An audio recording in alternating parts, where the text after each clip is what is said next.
Hello and welcome to Channel's Book Club. My name is Olakunle Kasumo and it's great to be on the show again where we discuss all things books.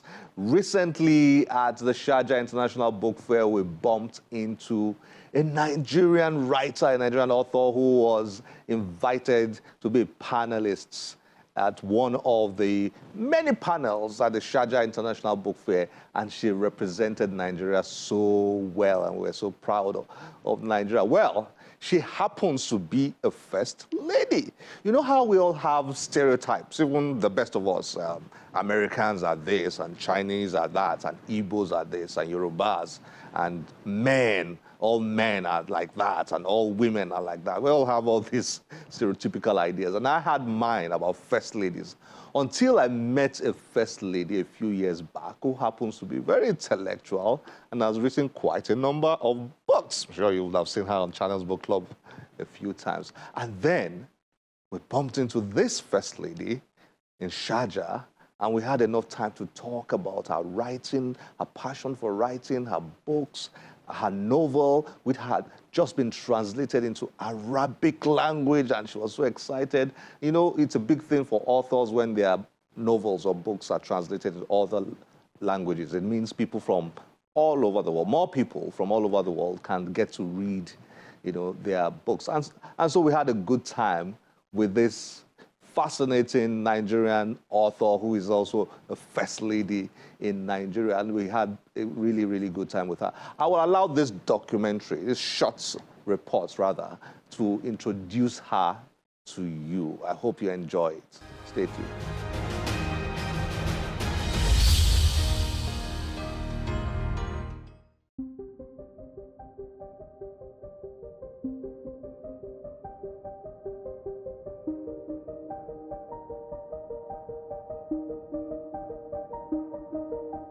Hadiza Isma El-Rufai is an architect, literacy advocate, philanthropist, writer, and wife of the governor of Kaduna State, Nasir El-Rufai. Hadiza's debut novel, An Abundance of Scorpions, published in 2017, thrust her into the world of writers, but her love affair with books started long before then. My relationship with books started very, very early in life. I would say in the early years of my secondary school. Literature was one of my best subjects. I loved it. So that's where my relationship started. But unfortunately, you know, in those days, your parents, especially if a child is bright, the parents would want the child in the science field. That's how I was not able to pursue what I would have really liked to be, like a creative writer, and I went on to study architecture in the university.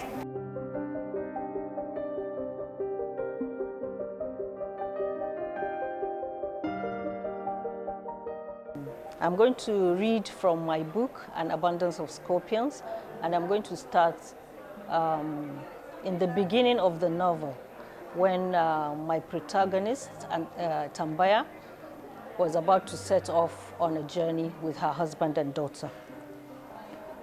Yakubu carried the foodstuff out to the car. He had given me some money the day before and had gone to the market and bought a 50 kg bag of rice, a keg of groundnut oil, a sack each of tomatoes, peppers, onions, and 4 hens, our contribution to the Salah celebrations. I followed behind with our suitcase. Fatima clutched the straps of her travel bag. Standing by the Volkswagen Beetle, my eyes surveyed the garden. The harmattan dust had settled on the plants, making everything look drab. The rose bushes in particular looked sad, flowerless. The distinctive medicinal scent of eucalyptus leaves wafted towards me as the surrounding trees swayed gently in the wind. The rains would come soon, and the grass would turn green again. Yakubu walked to the front of the car, opened the boot, and stuffed the sacks of foodstuff in. "There's no space for the hens," I said. He turned and smiled at me.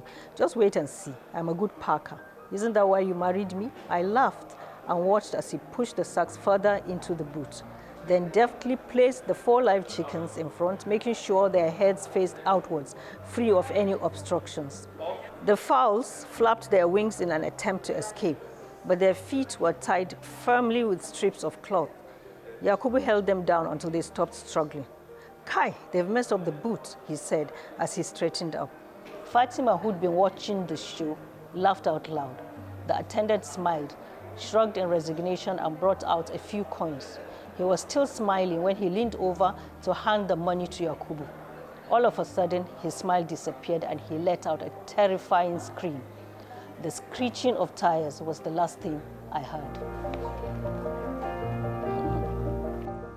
An Abundance of Scorpions has been critically acclaimed and has announced Hadiza El-Rufai as a storyteller to look out for. An Abundance of Scorpions is my first novel. It was published in the year 2017.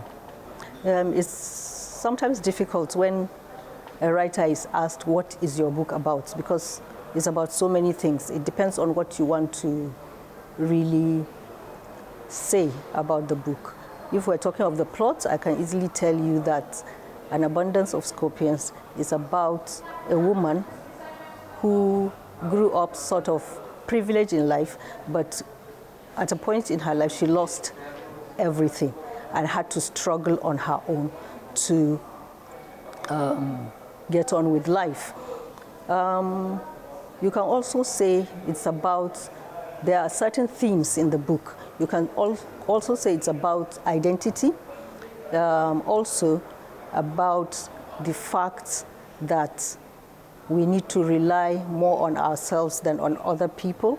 And there are also themes of some sort of religious themes in the book, because basically what I'm trying to say in the book is that we are all shaped by chance.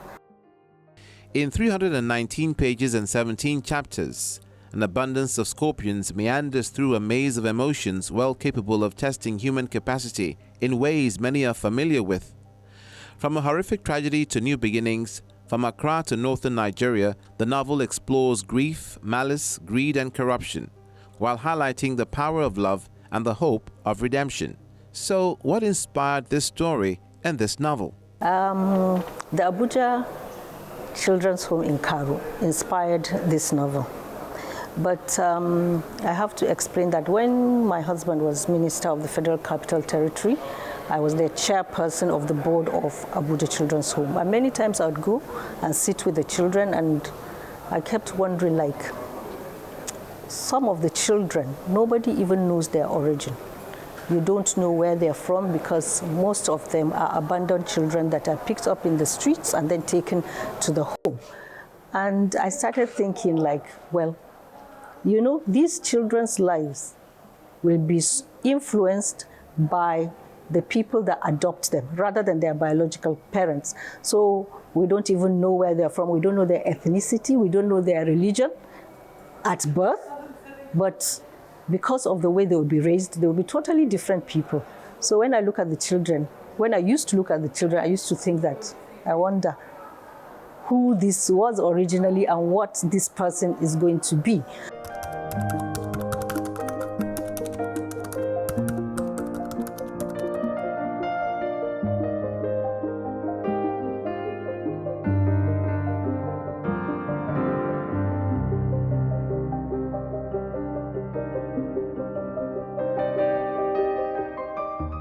The dedication page of every book provides hints on the personal experiences of the writer. I started writing the book when I went to do my MA in creative writing in Bath in the UK. And my daughter, she was my first child, was studying in the UK as well, and we were quite close. I used to send her pieces of my writing and she'd critique it. But unfortunately, before I was able to get it published, my daughter died. That was in 2011. And it took me a while before I could pick up and continue with the novel, but I did, actually. And in the process also, unfortunately, I lost my son as well. So it hasn't been easy, but I felt I had to complete what I had started, and that's why I thought it best to dedicate the book to the two children that I lost. An Abundance of Scorpions was published by Reader Books, led by writer, author, and convener of the successful Ake Book and Arts Festival, Lola Shoney. Lola Shoney played a big role in the production of this novel, I should say, because actually what happened, I had finished writing it, and I was, you know how it is, after the first draft, second draft, you still have to edit. And one day she came to Kaduna on an entirely different thing, and I don't know how we got talking, and I told her I had this manuscript that I was working on, and she said, okay, send it to me, and I did, and she liked it, and together we worked on it, and she's my publisher, and I'm quite grateful to her.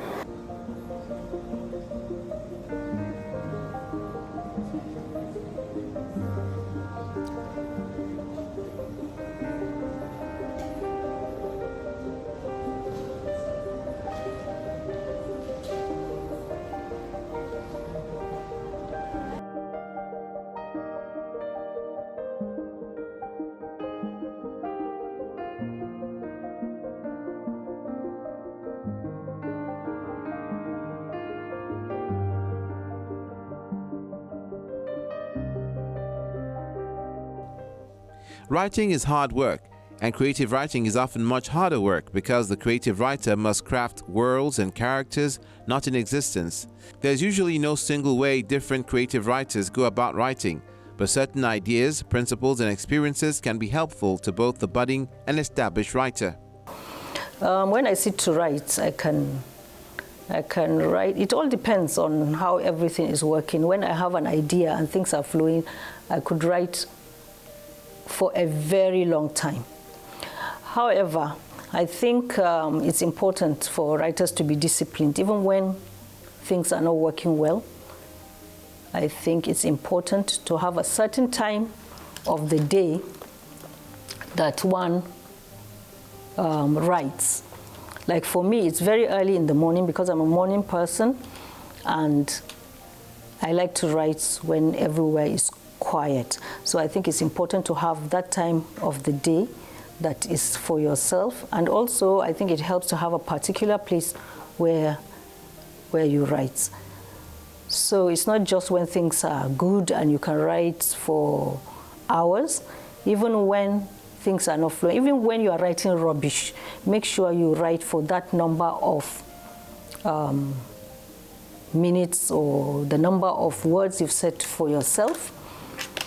And sometimes you find that what you think is rubbish, you might not use it immediately, but later it could be something you would use maybe in another writing you're doing. So I think discipline is very, very important.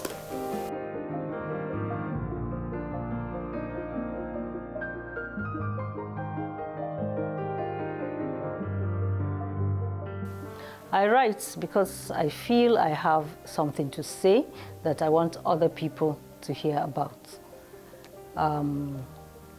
I write usually in the early hours of the morning because I'm a morning person, and that time is quiet. To be able to write and have your ideas flow, you need solitude. And I find that that is the best time of the day for me to write. Usually I write the old-fashioned way with pen and paper. I find that my ideas flow smoothly that way, and funny enough, I think, maybe it's just a belief, but I think when I write with a pencil rather than a pen, I get better results. But after that, I now come to my computer and I type. And I think we are lucky in these days because we have the benefit of the word processor. I cannot imagine how writers used to write in the olden days where everything had to be longhand.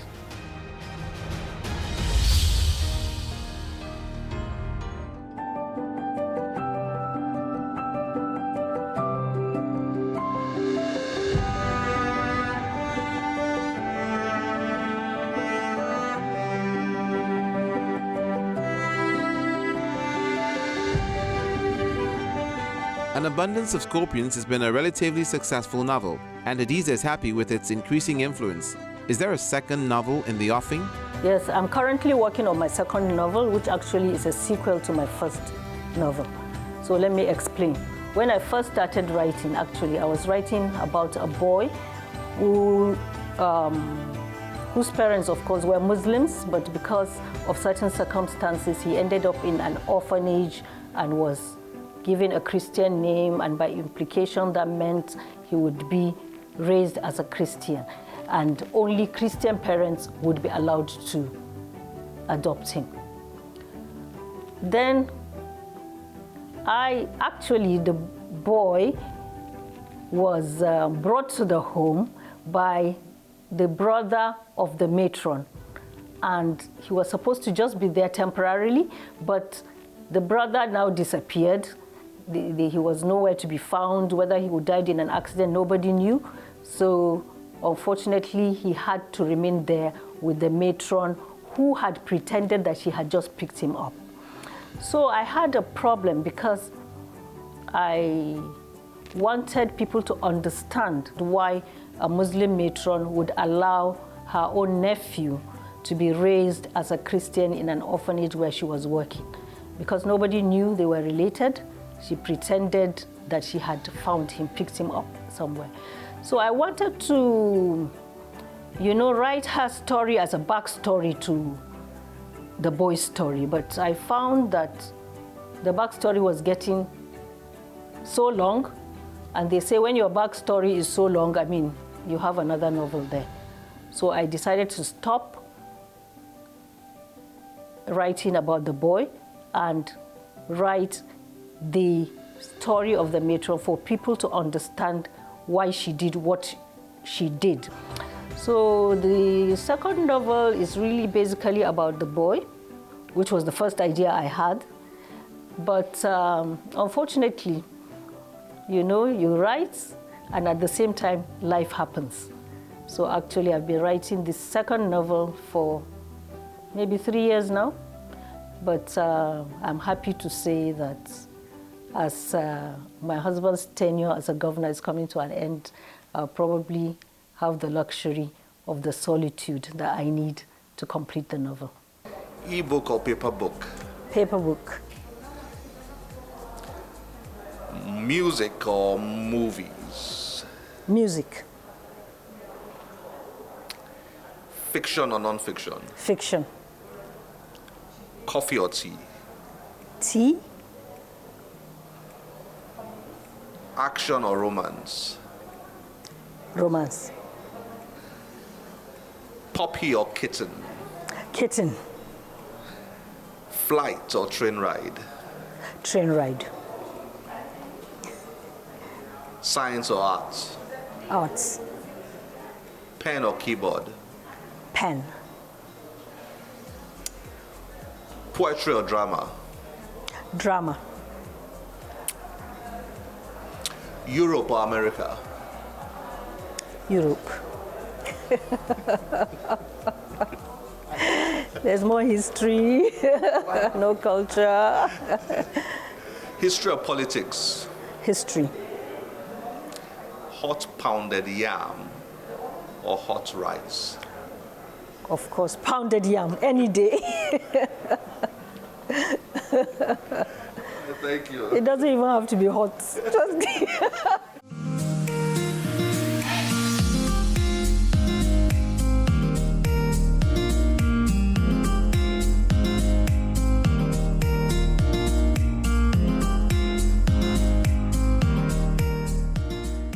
The 2022 Sharjah International Book Fair was held in Sharjah, United Arab Emirates. The book fair is one of the biggest and most successful in the world.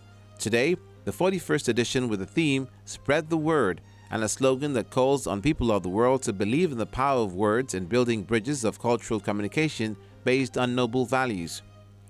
The book fair hosted over 2,000 publishers from 95 countries. Writers and authors from around the world were invited to be part of workshops, panels, book signings and other events, but not many from West Africa were in attendance this year. Hadiza El-Rufai was the only writer we met at the book fair who was a special guest author and panelist from Nigeria. You want your book to stand out when it's among other books on the bookshelf. So I think that picture is important. And also when it comes to children's literature, you know that the picture is really very important. When you read to children, you read, stop, show them the picture, ask them to describe. That helps in their vocabulary. So I think it's not just the words written. The picture is also very important, both for adult literature and also especially for children's literature. And also I find that these days there's a huge interest in graphic novel. Thank you very much. That's the word I was looking for. Yes, there's a huge interest in graphic novels. So I think the picture is really very, very important. So your book was translated, eh? Yes, I'm so excited. I'm so excited that my book has been translated to Arabic. But while being at Sharjah International Book Fair as a guest author and panelist was exciting for Hadiza El-Rufai, nothing trumped knowing that her book had been translated into Arabic and was on display as an Arabic novel at the biggest book fair in the Arab world. So this was translated by your publisher, right? Well, my original publisher, in collaboration with a publisher here. Oh, yes. Okay. It was translated. Your publisher is Wida Books? Yes, my publisher is Wida Books, and the publisher of this Arabic version is Riwayat. That's it there. Yeah, Riwayat. So it's really exciting. What does it feel like to see your book in another language? Honestly, that must be. It's quite exciting, and the only thing is, I just wish I could read Arabic, because I would like to see whether the translation is actually a true or as close to the original. Yes, English exactly. But now I can't tell unless I find somebody that reads English and Arabic and they compare. But for me, I don't really know. I believe they must have done a good job, I think. All writers more or less agree on one thing: writers tend to read a lot. Keen on finding what the author of An Abundance of Scorpions loves to read, we decided to go book shopping with her. I would want to go straight to the fiction section because that's what I find very appealing. I can see a lot of self-help books, which I'm not really into that. I'd rather read fiction anytime, any day. And I think they've got a good collection of fiction here. Yeah, very interesting. Wait, so let me see. That's also something that caught my eye.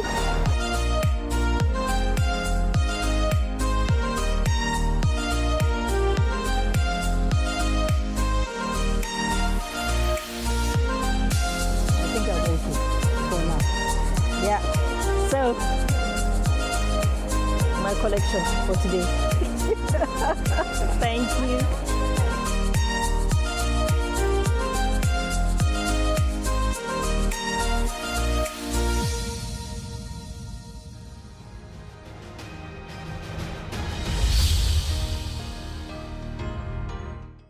I hope you enjoyed watching that. Well, fascinating, isn't it? It's so exciting when you see people writing and putting their thoughts on paper, and then that goes through all those processes, many processes, and then becomes books, and those books can inspire and entertain, and it's just, well, I mean, what is more exciting than that? Nothing really.